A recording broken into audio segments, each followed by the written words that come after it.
Good morning, ladies and gentlemen. Welcome back to this Monday morning with business coach Moloy. We are in the season of scaling up. We've been talking about multiple things, but today I'm going to talk about the execution piece where most businesses fail. The great ideas, uh, great plans, great market opportunities, great strategies. I've seen such brilliant strategies with my entrepreneur friends, but they suddenly become very ordinary because of uh, the lack of execution or the lack of knowledge of execution. So today, let me ask you a simple question, not a business question, not a strategy question, a very personal question.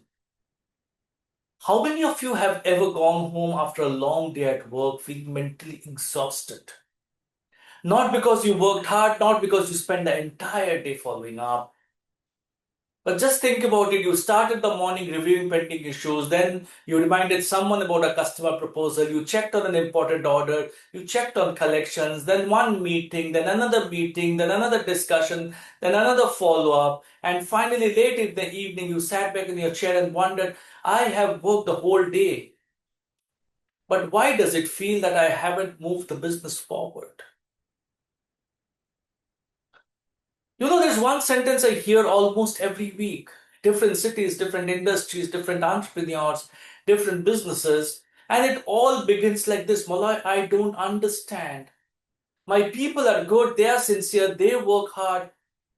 But why doesn't anything get executed? Why is it that I have to do everything? And this is on this Saturday, a very dear friend of mine called up and she says, how much more can I do? I've been up for the last 2 days trying to execute things, trying to complete things. But she said, how much more can I do? Sometimes the words change, sometimes the emotions change. We have discussed this, we have had meetings, we agreed on everything. Why do I then have to keep following up? Let me ask you another thing. How many of you have a notebook or perhaps a file on your laptop full of wonderful ideas? And I can tell you, I have a couple of ideas which I have not executed. Ideas that you genuinely believe will transform the business, a new product, a new market, a digital initiative, a leadership program, a CRM, a customer experience, a manufacturing process. We as entrepreneurs are never short of ideas. If we were short of ideas, we wouldn't be entrepreneurs. In fact, at some point in time, we have too many ideas as entrepreneurs. The problem is that somewhere between the idea and the outcome, the organization loses momentum. Not dramatically, but quietly and almost invisibly. I remember a conversation with an entrepreneur friend a few years back. His company had grown significantly. The numbers looked impressive. More customers, more employees, more revenue, larger factories. Everything suggested a success. But when I met him, I expected to hear excitement. Instead, I found frustration. He opened a notebook. Every page contained ideas. Every page contained projects. Every page contained plans. He turned towards me and said, Moloy, I don't have an idea problem. I have an execution problem. I asked him, tell me something. How many of those initiatives have been completed exactly as planned? He quietly closed the notebook. Neither of us spoke for a minute because the answer was sitting in front of us. Not many.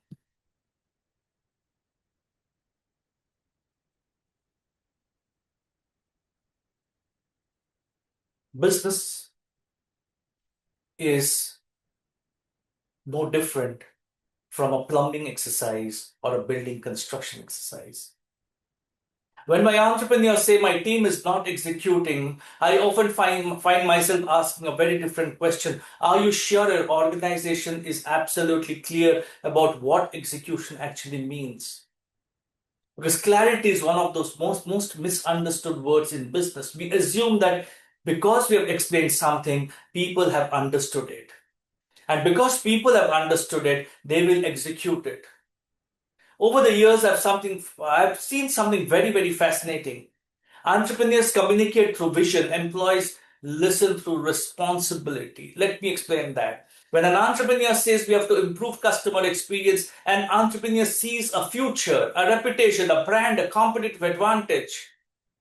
But every department hears something different. Sales hears faster response, production hears better quality, finance hears lower cost, HR hears training, customer experience hears complaint, marketing hears branding. Everybody leaves the meeting believing they understood exactly what the founder meant. The founder also believed that everyone understood him completely. 3 months later, nothing has changed. Not because people didn't care, but because they were all improving different things. One of the biggest mistakes entrepreneurs make is believing that agreement means alignment. It doesn't. People can agree with you completely and still uh, be confused. Agreement is easy. Alignment is hard. Agreement happens in meetings. Alignment happens every single day. Let me ask you another question. Think about the last major initiative inside your business: ERP, ISO, new branch, marketing campaign. How many meetings did you have? Probably several. And how many review meetings did you have after that? Usually far fewer. And that's where execution starts quietly slipping. Not because people stop caring, but because organizations assume that planning creates momentum. Planning does not create momentum. Planning creates intention. Execution creates momentum. Great businesses were never built by brilliant strategies. They were built by brilliant execution. And execution, ladies and gentlemen, is never an accident. It's a culture, it's a habit, it's a way of thinking. And by the end of today's conversation, I hope you will look at execution very, very differently. One of the biggest myths that businesses have is execution starts after planning. It doesn't. Execution starts much earlier. Execution starts the moment an idea enters the organization, and for that matter, the person enters the organization. I ask all of my entrepreneur friends that a new position has been filled, a senior position has been filled. What is the 30, 60, 90-day execution plan of that individual? Imagine you have a wonderful idea. It could be entering a new market, launching a new product, improving customer experience, reducing cost, implementing a CRM. Whatever it is, as entrepreneurs, ideas excite us. In fact, one of the reasons we became entrepreneurs is because we enjoy creating possibilities. We can see opportunities where people only see problems. We can imagine businesses becoming something much bigger than they are today. That is our gift. But have you noticed something? Sometimes what is absolutely clear in the entrepreneur's mind becomes incredibly confusing once it enters the organization. You explain something in a way you think is very, very simple. Everybody nods, everybody agrees. Then 2 weeks later, you realize that 5 different people have interpreted your idea in 5 different ways. And the interesting part is none of them have deliberately misunderstood you. Each one genuinely believed they understood exactly what they meant.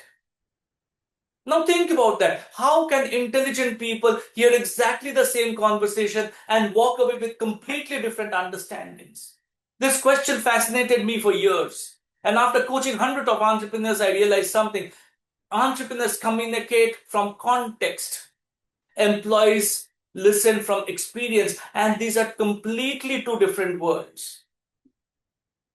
Suppose I tell my sales head, I think you should become more premium. Simple sentence, very clear, at least in my mind. Now, what does premium actually mean?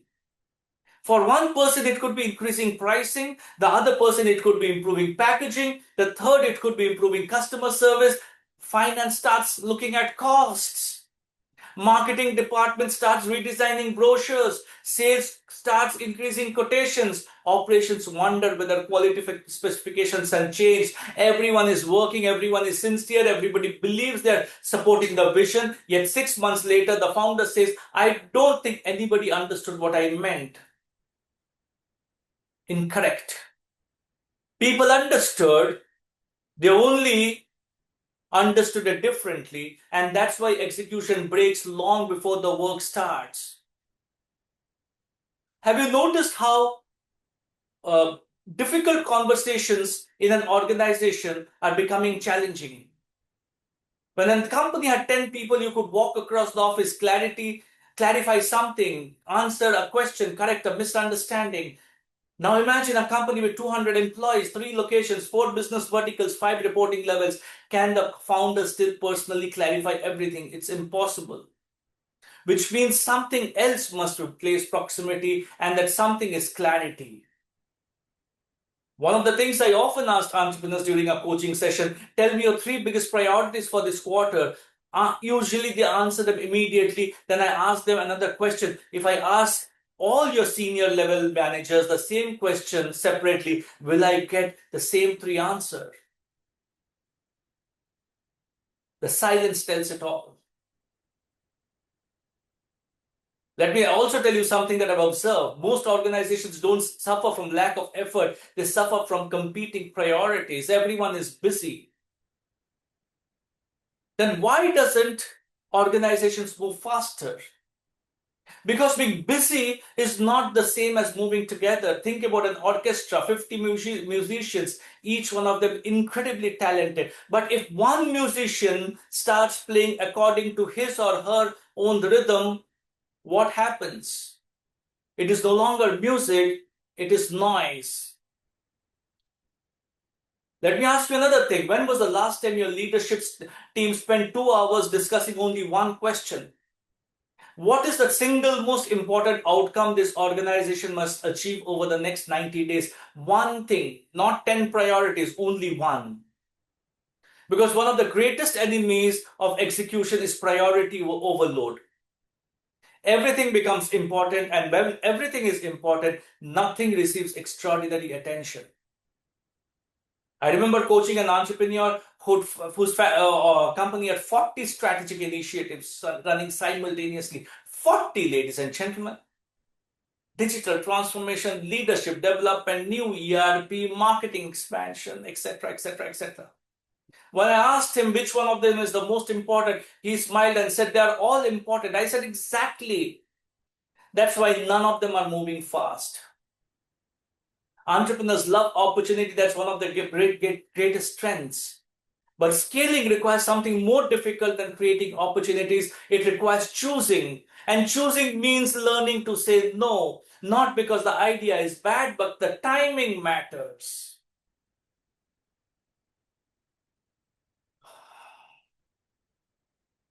Let me ask you another question today, ladies and gentlemen. Why do 2 businesses operating in the same industry, similar product, competing for the same customer, often produce completely different results? It's an interesting question, and I ask this in every seminar that I run. Because most entrepreneurs immediately think of products or pricing or technology or marketing. But after spending decades working with businesses across industries, I realized something else. The difference rarely lies in the strategy. More often than not, it lies in execution. Not spectacular execution, not heroic execution, but consistent execution. And let me ask you this, ladies and gentlemen, today before I wrap up for the day.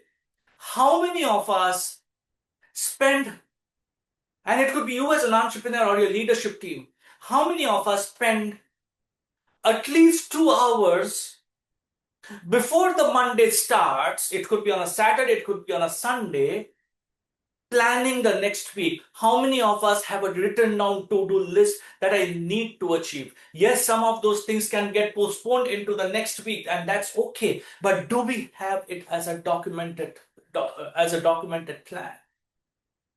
And I can tell you from my experience with working with multiple entrepreneurs, many of them don't have that to-do list. It's a simple to-do list written down in their diaries. And when they don't have a to-do list, just imagine whether their employees will have a to-do list. I remember visiting two manufacturing companies within the same month. Both had similar turnovers, both employed roughly the same number of people, both served identical markets. But if you looked at the financial statements, you would think they were twins. After spending a day inside each organization, I realized they're completely different businesses. In the first company, everything depended on the promoter. Employees walked into his cabin. Every 15 minutes, someone wanted an approval, someone wanted a decision, someone wanted a clarification. The promoter barely had time to finish one conversation before another interruption arrived. And he said, nothing moves here without me. He meant it as a compliment. He meant it as a pride. I just looked at him and said, I have just described to you your biggest problem. A few weeks later, I visited another company. The promoter was there, but something felt different. The promoter had no work. People were waiting outside his office. Department heads were making decisions. Meetings started on time. Reviews were structured. At one point in time, I asked him, how did you manage all of this? And he said something that I'll never forget. He says, we don't rely on memory. We rely on a document. We rely on a rhythm. And that sentence stayed with me throughout my life. Because I realized that execution isn't built through extraordinary effort. It is through extraordinary consistency.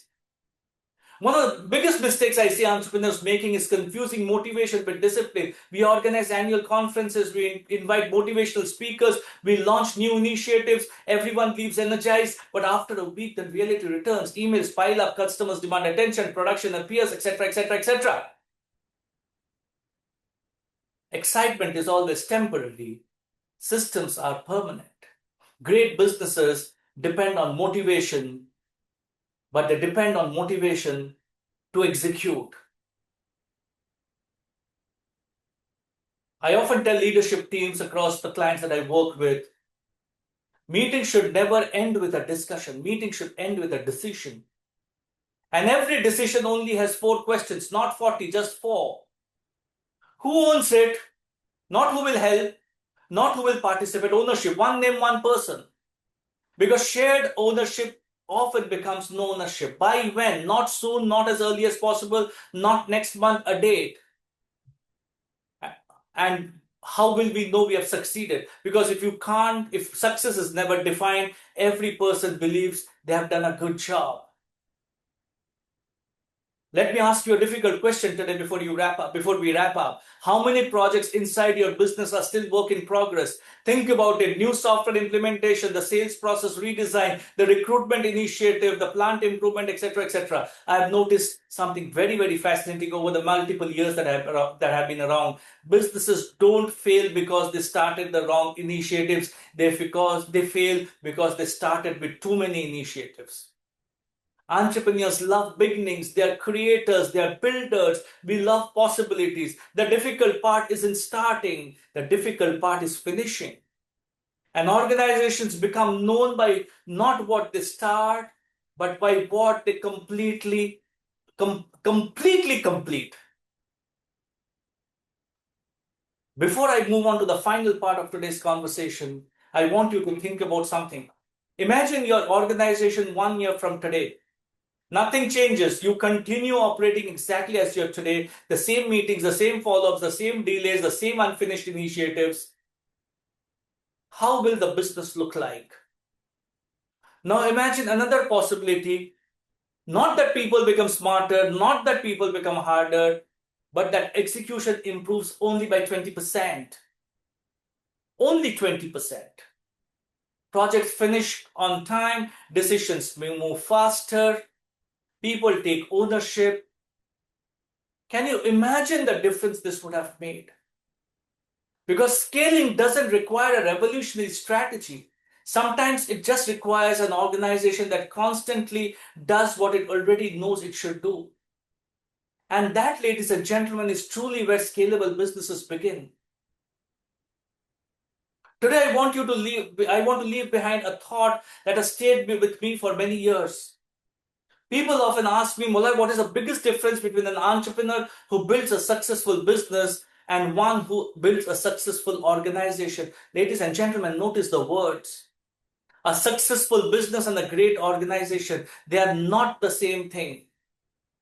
A business can become successful because of an extraordinary entrepreneur. A great organization becomes successful because ordinary people now produce consistent and extraordinary results.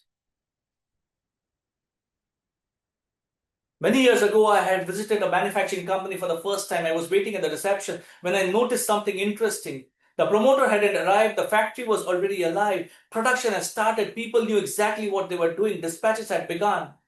And 45 minutes, the promoter walked in, he smiled at everyone, walked into his office, picked up a cup of tea, and calmly started reviewing reports. I remember thinking to myself, the organization doesn't wake up when the founder arrives, it is already awake. Another organization that I had worked with very closely, I walked into their office, the entrepreneur usually came in late. He came in by 11. The team was there at 9:30. And there was gossip inside the cafeteria. The other people sitting on their chairs and watching YouTube videos. And I asked them what happened. They said, we are waiting for the founder to come in and start telling us what we should be doing. Ask this question of yourself from next week, not tomorrow, from next week. If you reached your office 2 hours late every morning, what would happen? Would work continue exactly as planned? Not that you're on the call, no, you're just not available. Would work continue exactly as planned, or would the organization quietly slow down? You know, one of the biggest compliments I have ever received didn't come from a client, it came from an employee. He told me, "Sir, the best thing about this organization is nobody needs to chase anybody." And I smiled. Not because the organization was perfect, no, no organization is. I smiled because I realized something. Execution is not about pressure, execution is about ownership. As we close today, I leave you with something practical, not a complicated framework, not a management model, just 5 questions. I want you to go back to your business next week and ask these questions, not once, every week. The first question, what are the 3 most important outcomes we must achieve this week? Not 10, not 20, but just 3. The second question, who owns each outcome? Notice I didn't say who is involved. The third question, what might prevent us from succeeding? This is a question very few organizations ask. We love optimism, but mature organizations prepare for obstacles. The fourth question, when are we reviewing progress? Please don't say that after the deadline or once you're reaching the deadline. One of the biggest reasons projects fail is because reviews happen too late.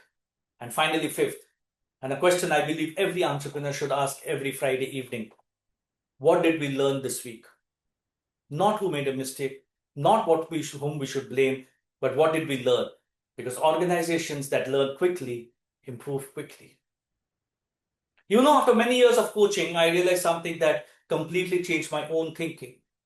Entrepreneurs love solving problems. We love, almost enjoy it. A customer calls, we solve it. Production stops, we solve it. Cash flow becomes tight, we solve it. And somewhere along the journey, we begin believing that solving problems is our greatest contribution.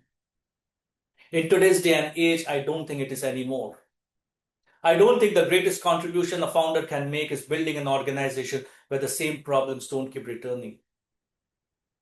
There's a huge difference between solving a problem and eliminating the need to solve that problem again.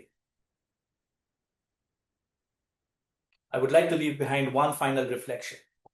Imagine 2 entrepreneurs.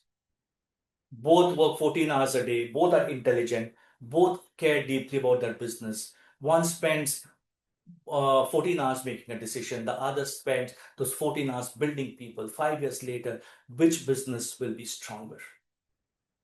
Scaling, ladies and gentlemen, is not doing more. Scaling is creating an organization that can achieve more without demanding more from the founder every single day. Businesses don't become great because founders work harder.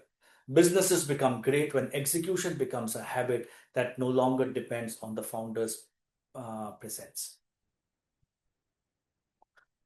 We move on next week because this is where the challenge starts coming up.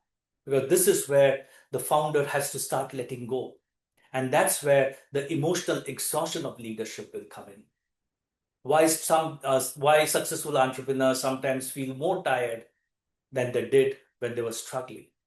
Why decision making becomes training. Thank you for spending this last 15-20 minutes with me. If today's conversation made you pause and look at your business differently, then it has achieved its purpose. Till next Monday, same place, same time, signing off for another session, founder conversation, if I can call it, in our series, Scaling with Moloy Chakravorty. God bless, take care of yourself, and have a rocking business.